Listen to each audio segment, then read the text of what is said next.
But that person must see everything. You must protect yourself.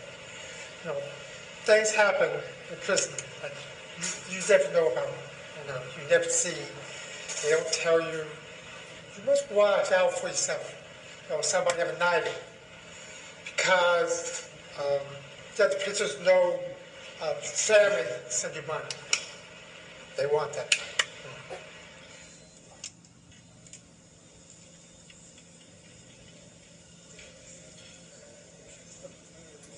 If you have shoes, they want the shoes.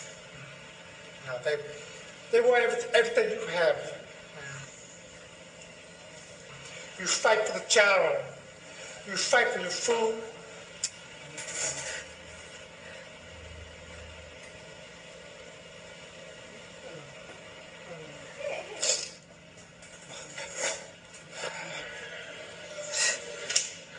There's no question that individuals with disabilities in prisons and jails face a very scary life.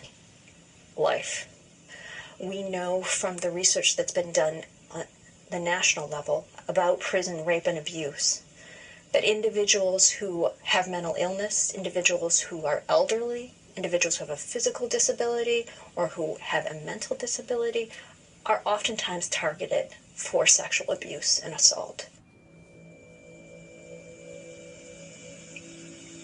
It's laughable because it seems so completely far out there, far-fetched, that we could be treating people the way we treat people in prisons, not just the deaf and deaf-blind and blind, but anyone. The way we treat men and women in the prison system in the United States is just terrifying.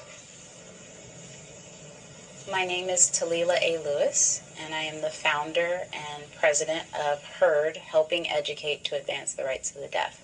It's a nonprofit that focuses on correcting and preventing deaf wrongful convictions and deaf prisoner abuse. Yeah, you can go ahead. All right. Right now we have just under 300 men and women who are deaf, deaf-blind, hard of hearing in our database. The percentage of them that has been raped is well above 80%. Raped or abused in some manner. It's mind-blowing. One man tower, and watching the door, somebody's there. I don't know. He come in, through the bar, he grabbed it. I'm fighting and kicking him off. I'm fighting. I look right there, another man coming out, to the reach, can't reach him. I pass out.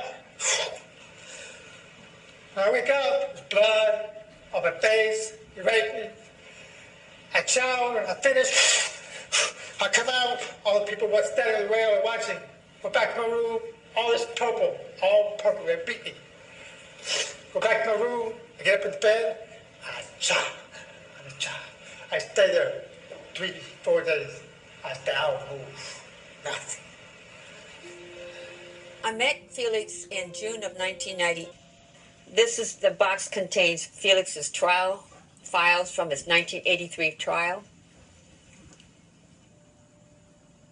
The attorney 3 times alerted the court and the state that his client could not understand, could not hear, and that he could not assist him in his trial, which is a Sixth Amendment violation. He didn't have an interpreter. He says, I didn't hear the testimony. He says, I didn't hear them say anything. So he did not hear any witness testimony. An interpreter most definitely would have changed the results.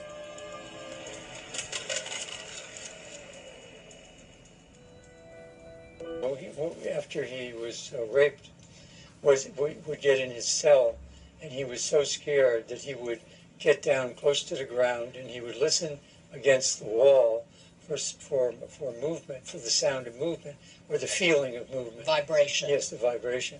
And what's so crazy about Felix is that when he was in trial, they gave him a hearing aid, and one person said that there weren't any batteries in it, and the judge said, turn up the volume So, of course, when you turn up the volume for a deaf person, it doesn't do anything except produce noise. So, I mean, basically, He was unable to There was defend himself, no or way. there was no way he could participate.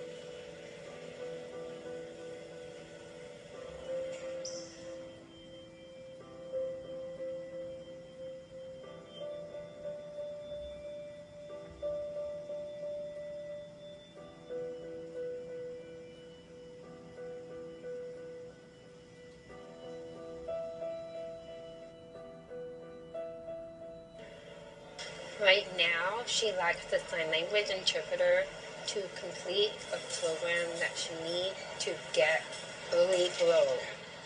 So therefore, she's in jail longer than she really needs to be.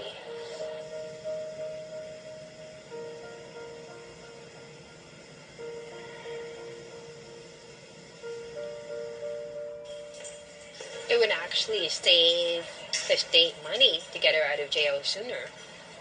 Having a sign language interpreter provided for her would be a good investment.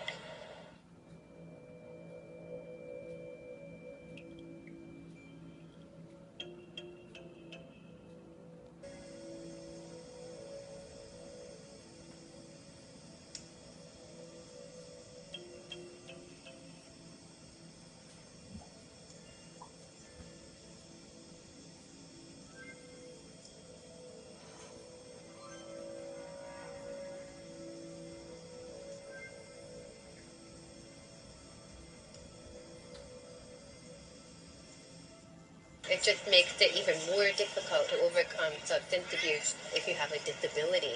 If you don't have sign language access, in terms of therapy, group therapy, you're not going to get the support you need to stay clean. I am the mother of Jeremy Thomas Sanders. Jeremy never got treated right here from the beginning, from the time of the arrest. While he was being held at the Lawrence County Jail, he never got a phone call or no Miranda warning or an interpreter. Jeremy told me he asked for an interpreter 16 times while he was at the Lawrence County Jail.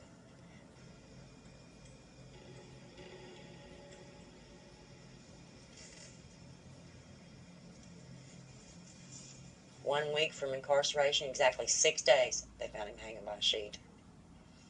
It was the most horrible experience the most horrid phone call I've ever received in my life.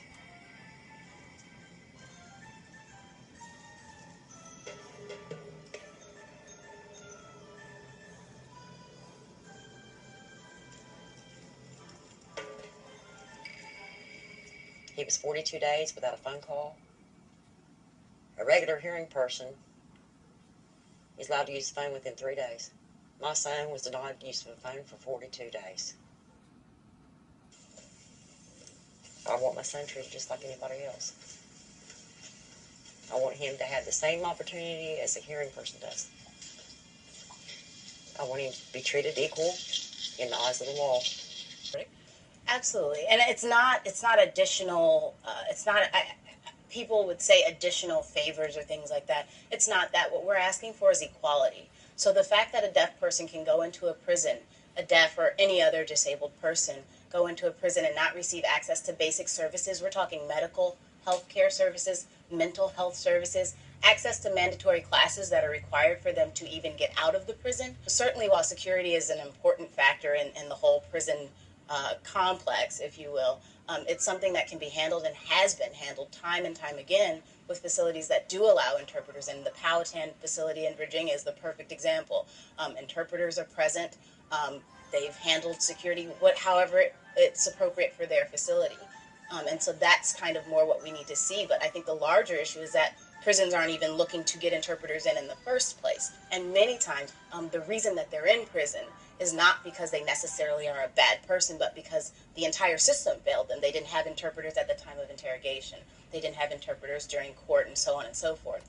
And so we find that people with disabilities are disproportionately represented in the prison population, not because they're awful people or what have you, but because our system continues to fail them from A to Z. We appreciate your helping to bring this underreported story to light. Thanks very much for being with us, Talila Lewis. Thanks for joining us. Thank you for having me. As Talila noted, the deaf and disabled most often don't get the support they need. But after a class action lawsuit, New York's prison system is now one of the very few making an effort to accommodate the deaf and hard of hearing.